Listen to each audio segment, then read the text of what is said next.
Salut la team, bienvenue pour cette nouvelle vidéo. On est pas loin de Panajou, hein, qui est juste derrière nous. On va chercher un petit colis qui est cool, qu'on attend depuis un moment. Deux petits colis qu'on a réservé, donc on a hâte de pouvoir déballer tout ça, vous montrer tout ça et puis tester parce qu'on l'a eu en main il y a quelques temps. Mais c'est vrai qu'on a hâte qu'il soit à nous maintenant.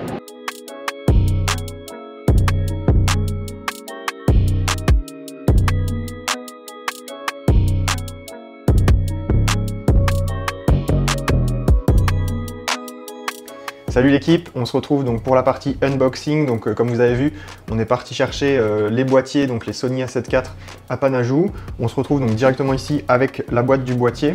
Il faut savoir qu'on l'a déjà testé à Panajou avant qu'il sorte, donc pendant la période de précommande.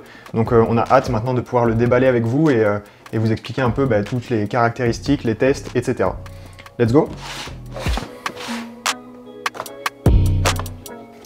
Ok, alors... donc on retrouve l'extension de garantie qu'il faut activer, ça je vous conseille de le faire, c'est toujours bien de faire cette extension là. Ensuite, qu'est-ce qu'on va retrouver dans la boîte? Donc on a les deux prises, donc française et c'est américaine je crois. La notice d'utilisation que personne ne lit. Donc là on va retrouver le boîtier donc, qui est emballé dans une pochette blanche que je vais sortir tout de suite.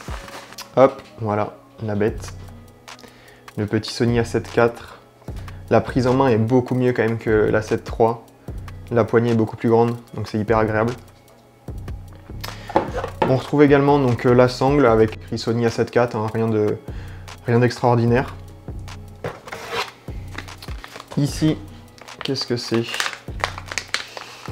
Donc c'est un câble tout simplement USB type C, donc qui va servir au chargeur.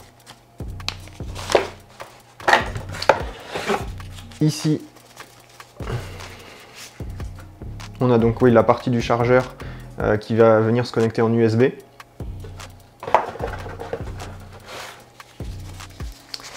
Et enfin, la batterie, donc, qui est à part, qu'on va venir brancher dans le boîtier. Voilà, on a fait le tour de la boîte, on va passer maintenant au boîtier. Voilà, donc là je vais vous parler un petit peu plus du boîtier. Donc il faut savoir que nous, on est chez Sony depuis un petit moment, on est sur le Sony A7 III, on en a parlé dans une vidéo précédente. Donc on a décidé de passer sur l'A7 IV pour plusieurs raisons, pour l'upgrade hein, tout simplement. Donc il y a la 4K 60, on filme beaucoup de projets en 4K et malheureusement on ne peut pas faire de ralenti sur le Sony A7 III, donc c'est pour ça qu'on a investi dans ce nouveau boîtier.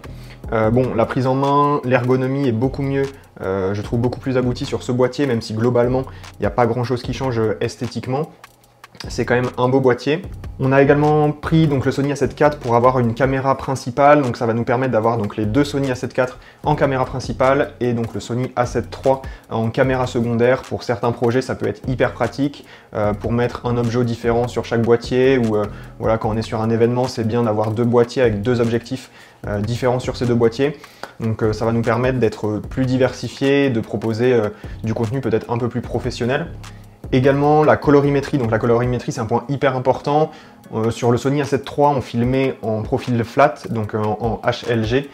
Sur ce boîtier là on va pouvoir se permettre de filmer un peu plus facilement en log, même si on peut le faire sur l'A7 III, c'est pas recommandé. J'avais fait une vidéo d'ailleurs à ce sujet sur la chaîne, donc je vous mets juste ici le lien vers cette vidéo.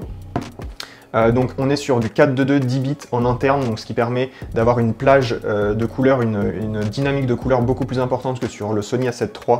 Donc on va pouvoir s'amuser beaucoup plus en post-production à appliquer des looks particuliers à toutes nos vidéos. Donc ça va être je pense un réel plaisir de travailler la colorimétrie avec ces fichiers qui je pense par contre vont être un peu plus lourds que sur le Sony A7 III. Également sur ce boîtier, un point assez cool, c'est qu'il a l'écran orientable. Donc vu qu'on se met un peu plus à faire des vidéos YouTube, ça peut être cool pour avoir un retour caméra. Ça évite de mettre un écran externe connecté au boîtier, même si bon, souvent les écrans sont un peu plus grands, mais au moins ça dépanne et ça permet d'être plus efficace en mode run and gun quand on filme nos vidéos YouTube, ou même pour avoir un retour pour un client, c'est assez pratique. Également, donc on a pris ce boîtier parce qu'il est polyvalent en photo et en vidéo. Vu qu'on fait les deux, on propose les deux au sein de Manza Studio, ça nous permet d'être aussi bien efficace en photo qu'en vidéo. Donc bien sûr, il y a des boîtiers qui vont être meilleurs en photo et des boîtiers qui vont être meilleurs en vidéo. Nous, on a choisi de prendre le compromis, donc c'est-à-dire le Sony A7 IV. Pour tous ceux qui font photo et vidéo, c'est vraiment le boîtier que je vous conseille de la gamme Sony. Après, il y a des très bons boîtiers chez Canon, chez Nikon, etc. Mais vu qu'on était chez Sony, qu'on a les optiques Sony, c'était le choix évident pour nous.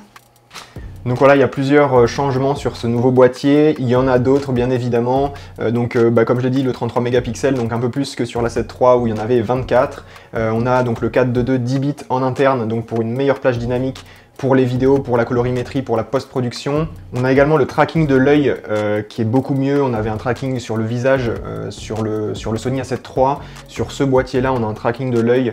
On l'a pas encore testé, mais d'après les vidéos qu'on a vues, ça a l'air plutôt fluide et plutôt incroyable quand même.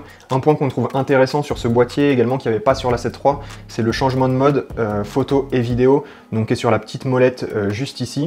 Et c'est hyper pratique parce que ça nous arrive très régulièrement sur des événements notamment de devoir faire photo et vidéo en même temps, et du coup on peut avoir nos réglages prédéfinis en photo et en vidéo, et les menus du coup du boîtier vont switcher directement de l'un à l'autre, donc c'est hyper pratique.